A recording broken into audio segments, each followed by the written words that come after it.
welcome to our podcast today. So, we experts at Nirva have today sat down together actually to discuss about the misunderstanding concept about the evolution of Kundalini.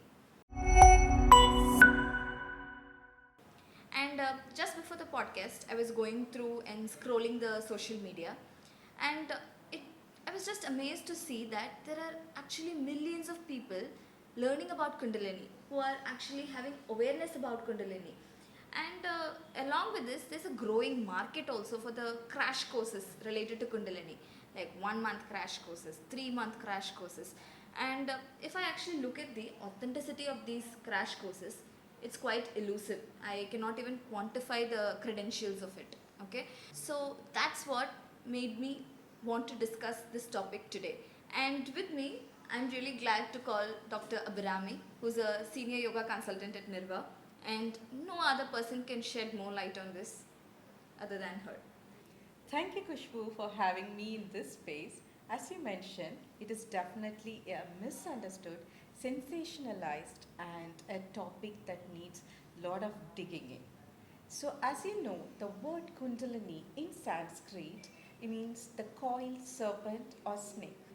So that is supposed to be at the base of the spine, and with lot of different practices of yoga and meditation, it is being awakened and it rises through the chakras in the body and reaches the crown of the head. So that is called Kundalini awakening, and that is supposed to enlighten the spiritual aspect of any human body. So it has its origin in Sikh and Tantric traditions, which has been commercialized and it's been popularized in the West in the recent times. So, can you shed more light on this, Kushbu? Yeah, actually, recently only I went through a lot of textbooks talking about the history of Kundalini. And to say the fact, I was really taken back because I never thought that Kundalini actually comes from Sikh tradition because I believed it to be more Eastern.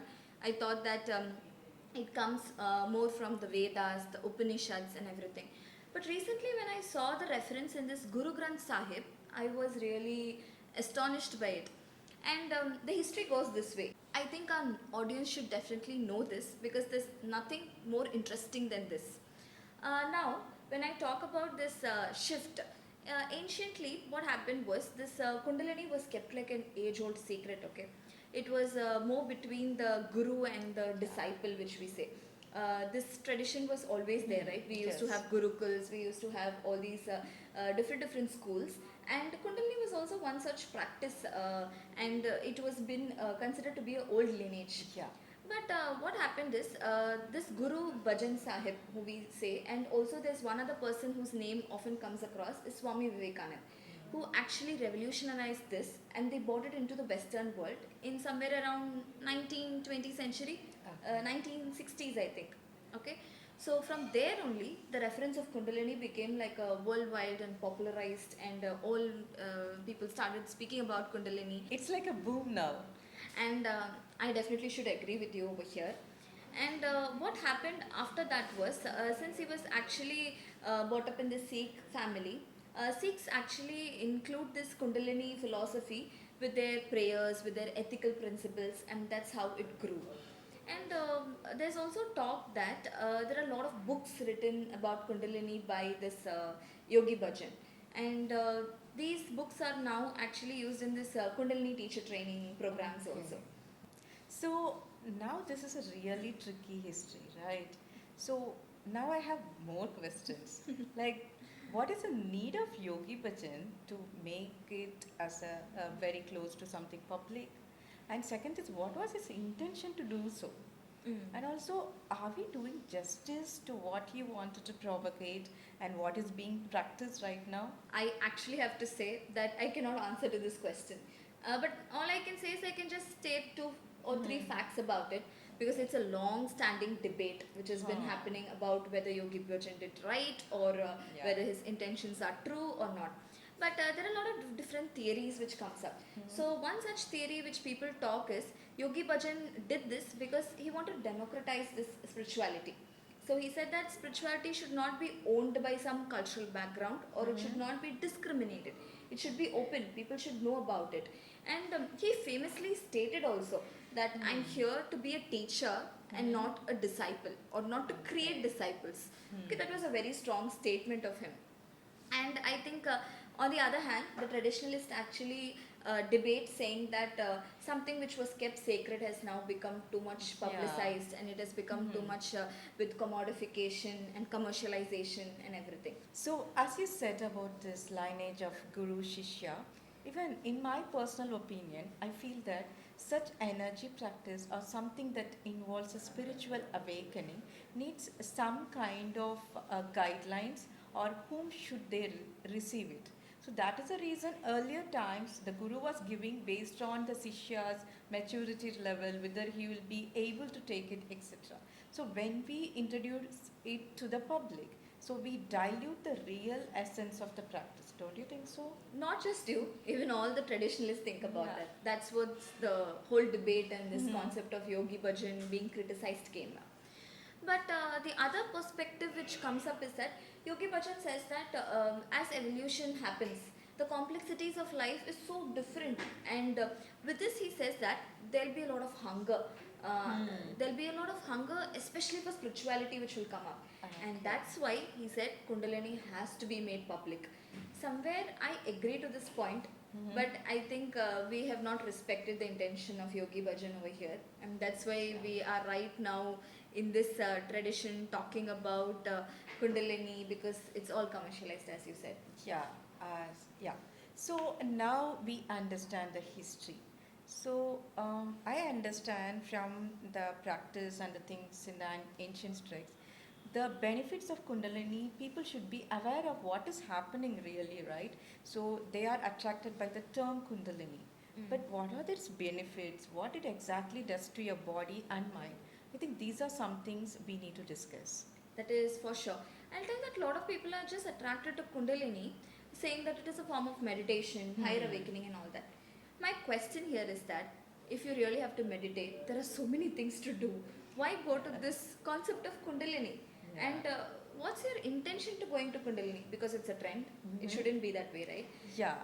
So Kundalini is actually talking about chakra awakening and all that. So first you should know the history of chakra, and are you really wanting your chakras to be awakened? Is that your purpose, or it's just because you want to unwind from this world, the Chaos bustling and- chaos and everything? So somewhere people should actually know why they want to do this, Yeah. and who they want to do with. Yes. So, as you understand, Kundalini is like a power generating technique. So, it's like your body and mind is creating 1,000 watts power. But the thing is, what do you do with that power? Right. Mm. So, they earlier ancient times they practiced this because they had a purpose of doing it. Either they wanted to rule the kingdom or invade or anything. Like they had a bigger powers and they wanted to use that power for something big. But for a person who is engaging in day-to-day activities, what do you do with that power? So, in my understanding, this excess energy which we don't dissipate or use in a proper way can lead to a lot of physical and mental imbalances. So, for a normal person in a day to day activity, might not be able to accommodate that kind of imbalancing. That is the thing. Yeah, and as you said this, no, something which came up to my mind was also about the ethical principles of it. Huh. There's ethics, right? Why are we actually overruling these ethics and going forward like this? True. So that is the point. People take this as a crash course, expecting something totally different from their regular life, and they try to incorporate these techniques into day to day life. But the problem is, we are not like ancient people going through forest or going through different kind of social and natural calamities right now. So the maximum stress we might get now is because of the work or because of family and relation. It's a very trivial thing, and you need not have your kundalini to get awakened to solve all these day-to-day problems.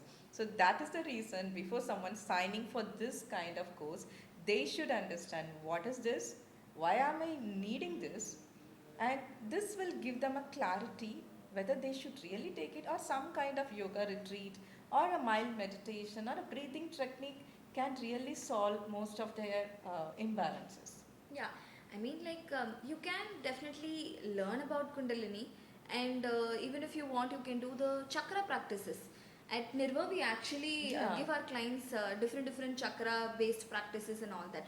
But it's done in a therapeutic way for them to actually heal, for them to know what is lacking in them and how they can correct themselves. But we do not recommend these kind of Kundalini practices here, okay? Because as I said, it's all about the ancient schools, and it's all something which has been come with that much of history. And somewhere, all I want to say, every other practitioner who's trying to propagate Kundalini is that if you're trying to teach someone, do teach the complexities of it.